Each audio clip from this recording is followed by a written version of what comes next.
Good afternoon students. मैं हूं advocate Gyanendra Chaturvedi और मैं आप सब लोगों का जुडिशरी बाय पीडब्ल्यू के यूट्यूब चैनल पर स्वागत करता हूं, अभिनंदन करता हूं। स्टूडेंट्स, आज की क्लास में हम लोग सेक्शन 144 बीएनएसएस के अंतर्गत वाइफ द्वारा फाइल किए जाने वाले मेंटेनेंस एप्लीकेशन की ड्राफ्टिंग के बारे में पढ़ेंगे। पिछली क्लास की तरह ये क्लास भी बाइलिंगुअल होगी, इंग्लिश और हिंदी दोनों भाषाओं में होगी।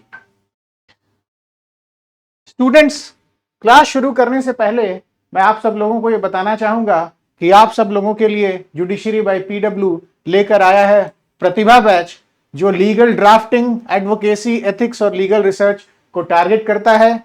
ये कोर्स लॉ स्टूडेंट्स, एडवोकेट्स और जुडिशरी एस्पिरेंट्स सभी के लिए बहुत ही यूजफुल है और आप इस कोर्स को इस वीडियो के डिस्क्रिप्शन में दिए गए लिंक पर जाकर परचेज कर सकते हैं, खरीद सकते हैं।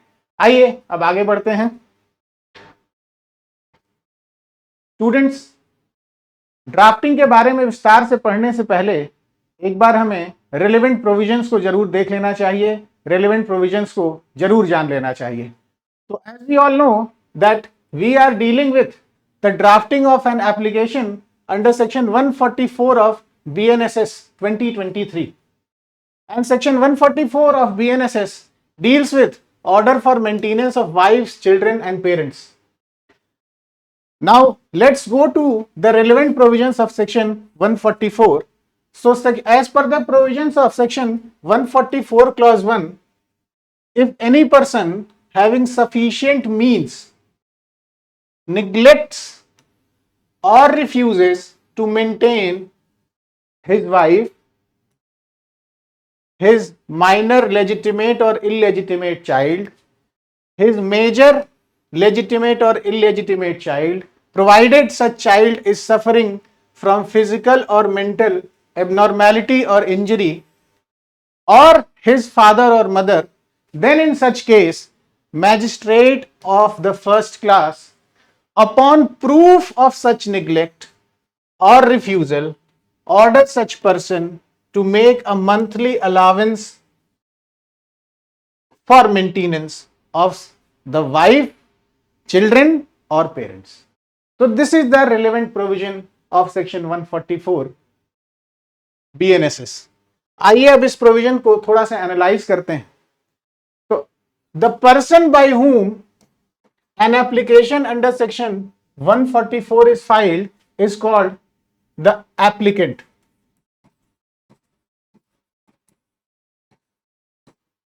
The person against whom this application is filed, he is called the opposite party.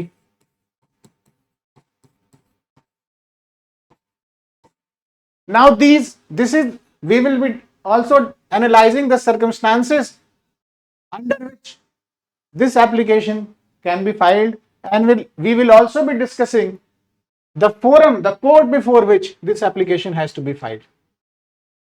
So as per the provisions of section 144 clause 1, who can be an applicant? An applicant can either be a wife, a legitimate or illegitimate minor child, a legitimate or illegitimate major child, provided such child is suffering from abnormality or injury.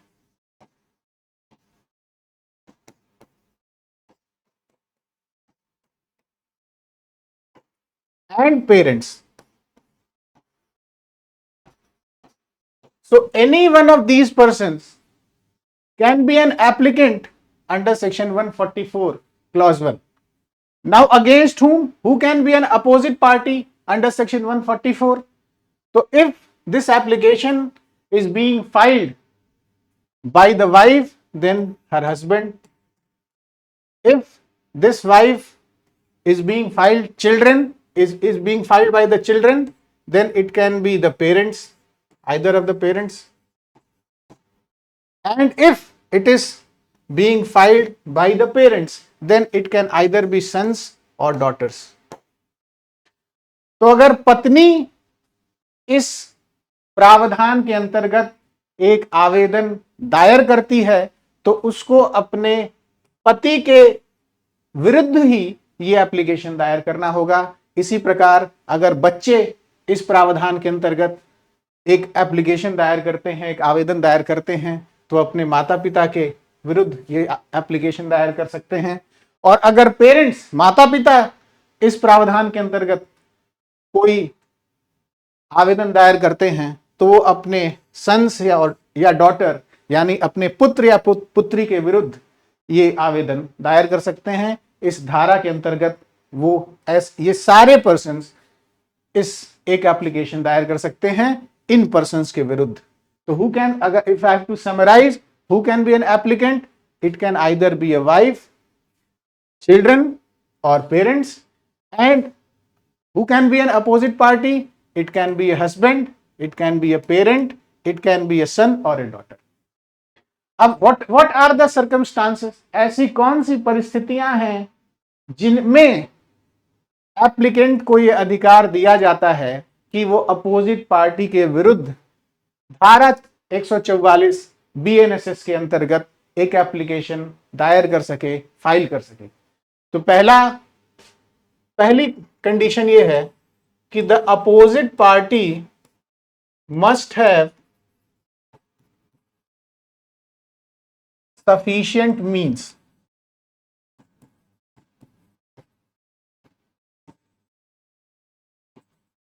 to maintain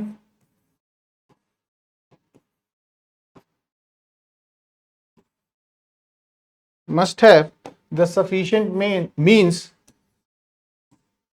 to maintain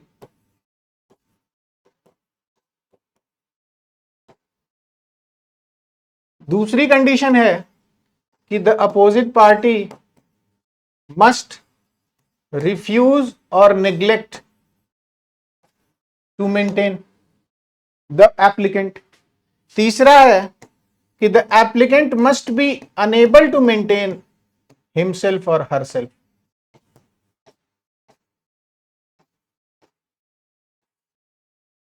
तो जब ये तीनों conditions fulfil हो जाएंगी तभी एक application धारा 144 भारतीय नागरिक सुरक्षा संहिता के अंतर्गत दायर किया जा सकता है, फाइल किया जा सकता है। अब किस कोर्ट के समक्ष ये फाइल किया जाना है? तो it has to be filed before the court of JM first class. This is the court before which an application under section 144 of BNSS 2023 can be filed. आइए अब आगे बढ़ते हैं। Now who is a wife for the purpose of section 144 BNSS? तो since we are discussing about the drafting of the maintenance application which has to be filed by a wife, it has to be seen as to who is a wife. तो अगर हम इस बात पर चर्चा करें तो हम ये जानेंगे कि a wife under section 144 of BNSS must be a woman who is the legally wedded wife of the opposite party. Opposite party की लीगली वेडेड वाइफ ही सेक्शन 144 BNSS के अंतर्गत मेंटेनेंस एप्लीकेशन दायर कर सकती है, फाइल कर सकती है। अब wife can either be currently married और she can also be divorced from the opposite party. She can be of any religion by virtue of the leading judgement of Shah Bano के Ahmad Khan versus Shah Bano Begum AIR 1985 Supreme Court, and she may be a major or a minor. So these are the qualifications for a wife to file an application under section 144 of BNSS 2023. Now we will be discussing important points which have to be kept in mind while drafting the maintenance application which has to be filed by a wife under section 144. So first, it has to be established that there is a relationship of husband and wife between the parties. इसका मतलब है कि applicant is the legally वेडेड wife of the opposite party. This must be established. There must be specific averment to this effect, and this averment must also be established, must also be proved. इसका मतलब है कि आवेदिका प्रतिपक्षी की वैधानिक रूप से विवाहित पत्नी है, इस बात को साबित किया जाना आवश्यक है, इस बात का अभिवचन किया जाना भी आवश्यक है. दूसरा, second is we have to briefly describe the circumstances due to which maintenance application had to be filed. ऐसी क्या परिस्थितियां थी जिनकी वजह से इस एप्लीकेशन को फाइल करने की जरूरत आन पड़ी, इस एप्लीकेशन को दायर करना पड़ा. This has also to be established. उसके बाद we have to establish the income of the husband and neglect on his part, neglect और refusal on his part. Next, if the wife is earning anything, that income has also to be stated because it is a relevant factor for calculating the amount of maintenance. और उसका expenditure क्या है, उसकी monetary needs क्या हैं, ये भी specify करना होगा. And all relevant documents have to be annexed along with the application in support of this application. और वो relevant documents क्या हो सकते हैं कि प्रूफ ऑफ मैरिज हो, proof of income of the husband हो, और भी जो रेलेवेंट डॉक्यूमेंट्स हो as per the facts and circumstances of the case. Now if any judgement is applicable to the facts and circumstances of the case, that has also to be cited.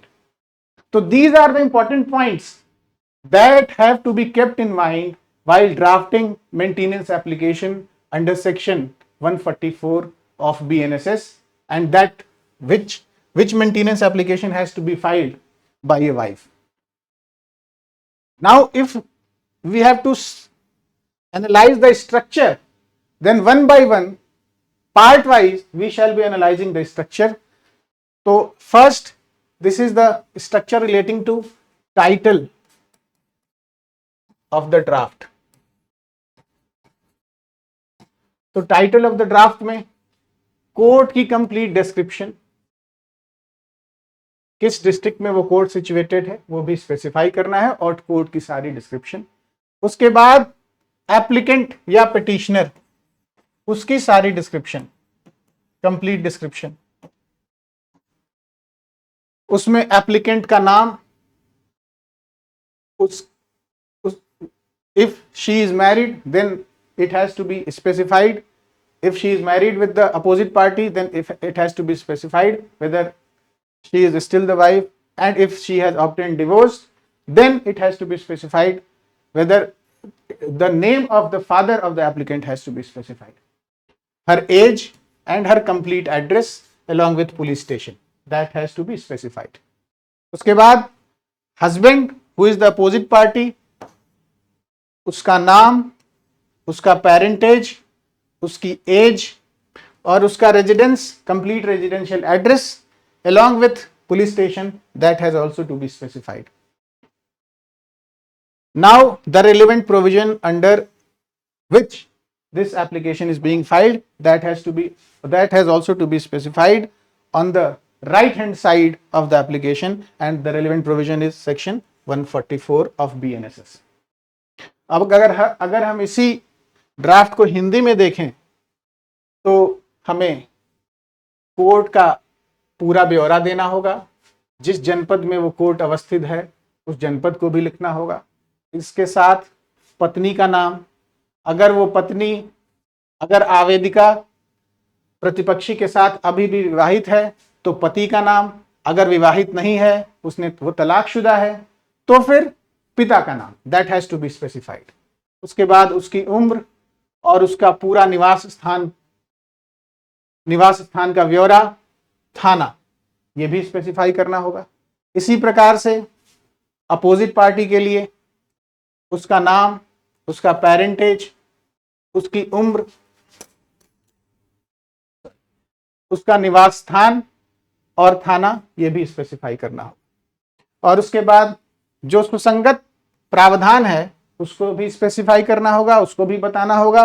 और हमें थाना और जनपद इन दोनों को भी specify करना होगा दोबारा हमें। और this description has to be written on the right hand side of the draft. अब हम आगे बढ़ते हैं। तो now we shall be analysing the draft parawise. और पैरावाइज अगर हम एनालिसिस करें तो this it can B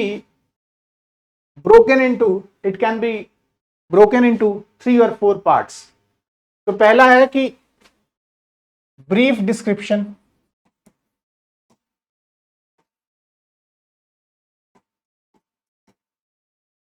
which show the relation of parties,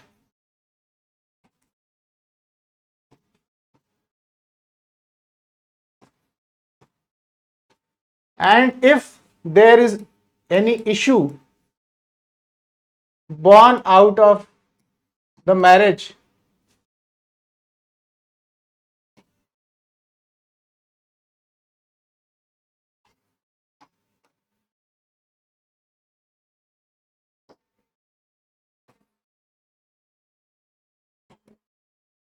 that has also to be specified।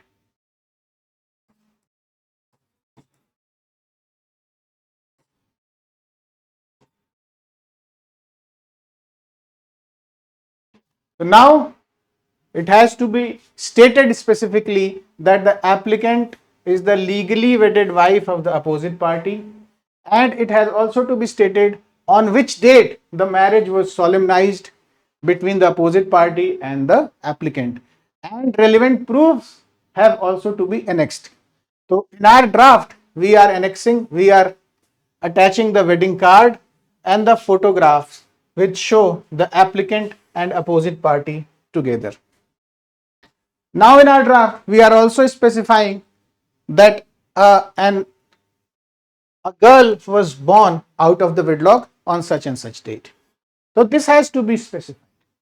अगर इसी पार्ट को, इसी भाग को हम हिंदी में देखें तो हमें यह अवश्य ही बताना होगा कि आवेदिका प्रतिपक्षी की वैधानिक रूप से विवाहित पत्नी है। कब आवेदिका और प्रतिपक्षी के मध्य विवाह संपन्न हुआ था वो दिनांक भी हमें बताना होगा, और सुसंगत सबूत भी हमें लगाने होंगे, सुसंगत दस्तावेज भी हमें लगाने होंगे इस अभिवचन के पक्ष में। तो हमारे इस प्रारूप में, हमारे इस ड्राफ्ट में वो सुसंगत जो सबूत हैं, वो सुसंगत जो दस्तावेज हैं वो हैं निमंत्रण पत्र यानी कि वेडिंग कार्ड, और तस्वीरें, फोटोग्राफ्स जिनमें आवेदिका और प्रतिपक्षी साथ साथ हैं। उसके बाद अगर इस वैवाहिक बंधन से किसी संतान की प्राप्ति हुई है तो यह भी बताना चाहिए और वो डेट भी स्पेसिफाई करना चाहिए किस डेट को उस संतान की प्राप्ति हुई है। अगर हम आगे बढ़ें तो now we will be describing the circumstances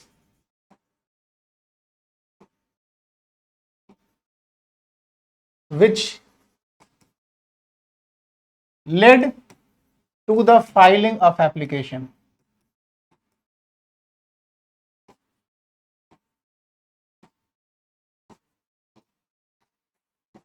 ऐसी कौन सी परिस्थितियां थी जिनके कारण इस आवेदन को दायर करने की परिस्थिति आ पड़ी, तो ये जरूर ही मेंशन करना चाहिए। तो now in our draft we have to specified that because of the reason that a daughter was born, the opposite party and his family members started to torture, harass and physically assault the applicant। और उसके बाद opposite party refused to maintain the applicant, and he also refused to provide any food, shelter or any kind of sustenance to the applicant, and ultimately the opposite party drove the applicant out of her matrimonial home, due to which she had to return her to her parental home। तो ये उन सारी परिस्थितियों का ब्यौरा देना होगा जिनके कारण ये आवेदन दायर करने की नौबत आ पड़ी। अगर इसी बात को हम हिंदी में देखें तो हमें ये बताना होगा कि जो है प्रतिपक्षी ने आवेदिका को प्रताड़ित, परेशान और पीटना प्रारंभ कर दिया था। उसके बाद प्रतिपक्षी ने आवेदिका का भरण पोषण करने से इनकार कर दिया और उनको भोजन, आश्रय और संपोषण देने से मना कर दिया। उसके बाद प्रतिपक्षी ने आवेदिका को उसके दंपति गृह से बाहर निकाल दिया, मैट्रिमोनियल होम से बाहर निकाल दिया, जिसके कारण आवेदिका को अपनी पुत्री के साथ अपने पैतृक गृह, पेरेंटल होम, वापस जाना पड़ा। तो दीज आर द सर्कमस्टांसेस, ये वो परिस्थितियां हैं जिनके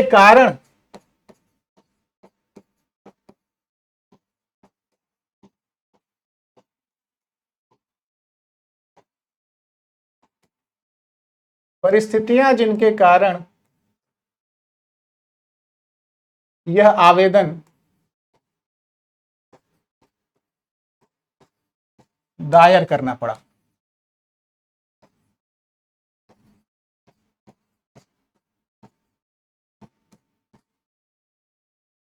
अब उन सारी परिस्थितियों का हमने एक संक्षेप और लेकिन विस्तृत भी एक ब्यौरा दिया। उसके बाद now we move to the next part. Now we have to specify the monetary status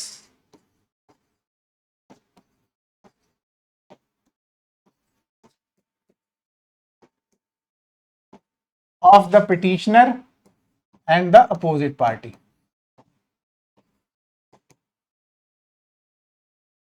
So in our draft, it has been stated that the application does not earn anything. She does not have any independent source of income. In fact, she is dependent on her aged and infirm father, who already has the responsibility of maintaining her mother and 2 minor sisters. So this clarifies what is the monetary status of the applicant. अब इसी प्रकार now in similar manner we have to specify the monetary status of the opposite party. तो opposite party का क्या monetary status है? As per our draft, he is a clerk in government department, earns rupees 60,000 as his monthly salary, and this shows that he has sufficient income or sufficient means to maintain his wife and his minor daughter. So अगर हम ये establish कर दें कि उसकी एक मासिक income है, तो ये भी साबित हो जाएगा कि he has sufficient means, sufficient income to maintain his wife, to maintain his minor daughter, and this averment has to be specifically made. यह अभिवचन अवश्य ही किया जाना चाहिए इस ड्राफ्ट में, किसी भी एप्लीकेशन में, किसी भी आवेदन में। And in support of this averment, salary slip is being attached. In support of this averment, if a documentary proof is available, that must be annexed along with the application. अगर हम इसी बात को हिंदी में देखें तो हमें यह बताना होगा कि हमें यह बताना होगा कि पक्षकारों की आर्थिक स्थिति क्या है।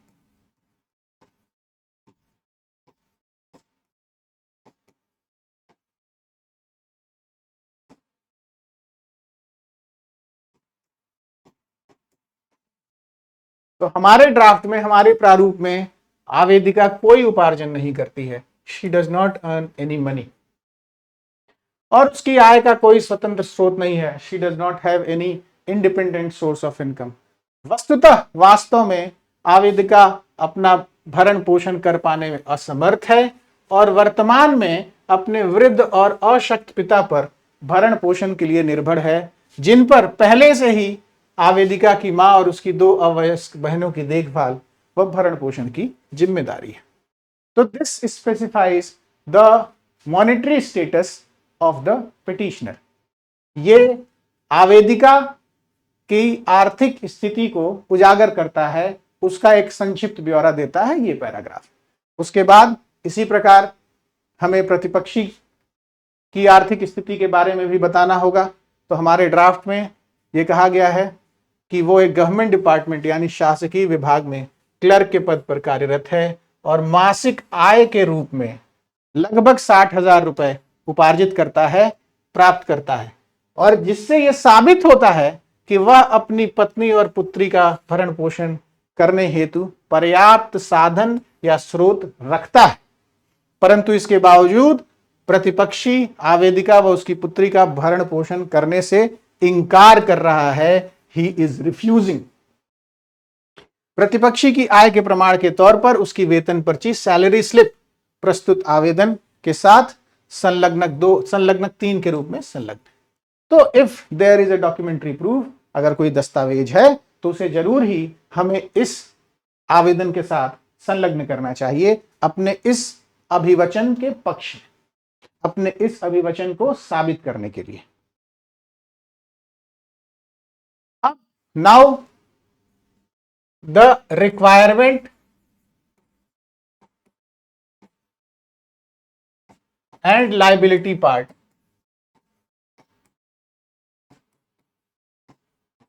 So what is the requirement? The applicant requires rupees 12,000 per month for her maintenance and for the maintenance of her daughter. As per the status of the applicant and the opposite party, this is the amount which she requires. And in view of the aforesaid facts and circumstances, the opposite party is liable to pay rupees 12,000. So this is the requirement part and this is the liability part. Requirement is that of the applicant and liability is that of the opposite party. अगर हम इसी बात को हिंदी में देखें तो हमें आवश्यकता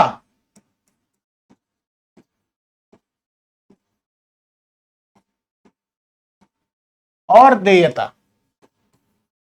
के बारे में भी बताना होगा। आवश्यकता जो है वो आवेदिका की है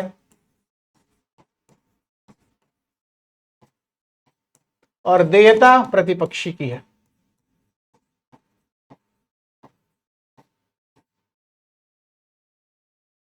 तो आवेदिका की आवश्यकता यह है कि प्रति माह उसे 12,000 रुपए की आवश्यकता है अपने भरण पोषण के लिए और अपनी अवयस्क पुत्री की भरण पोषण के लिए, और दूसरा उसका और इसी कारण प्रतिपक्षी की ये देयता है, कानूनी देयता है कि वो आवेदिका व उसकी पुत्री के भरण पोषण के लिए आवेदिका को 12,000 रुपए प्रति माह दे। ये 12,000 रुपए प्रति माह देने के लिए प्रतिपक्षी दायी है, उत्तरदायी है, ये उसका उत्तरदायित्व है। अब now the prayer part. So prayer has to be in sync with the entire averments made in the draft, and prayer is the operative part of any application. So this has to be drafted very carefully, very precisely. ये बहुत ही clear तरीके से इसको draft करना चाहिए। तो in our prayer we have prayed that this honorable court may kindly be pleased to direct the opposite party to pay rupees 12,000 per month to the applicant for the maintenance of the applicant and her daughter from the date of filing the application. It has to be specifically stated from which date she is seeking maintenance. ऐसी कौन सी तिथि है, ऐसी कौन सी तारीख है जिससे आवेदिका भरण पोषण के लिए भत्ते लेना चाहती। ये इस बात का अभिकथन किया जाना भी अत्यंत आवश्यक है। Now the date and place and the signature that have also to be specified.